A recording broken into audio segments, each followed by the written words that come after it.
O inimigo tombou. E é a nossa vez de mostrarmos como é que se ganha uma equipe da La Liga 2. Sim, da segunda liga nós vamos também jogar com o Racing Santander na casa dele, da mesma forma que os inimigos também estavam ontem.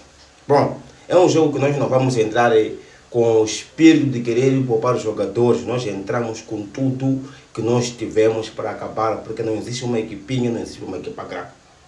Imagina o Barcelona perder também hoje para igualar o Real Madrid, porque o Real Madrid nesse momento precisa de um acompanhante para pelo menos não ficar sozinho nos eliminar. Tá a brincar o quê? Pensa que nós vamos aceitar uma barbaridade desse tamanho? Não, não, não, não, não, não, não, não, não. Nós não vamos aceitar e vamos ganhar dessa equipinha 4-0. Hat-trick de Rafinha e um gol de Lamine Yamal. Fiz com a Barça, fiz com a Catalunha.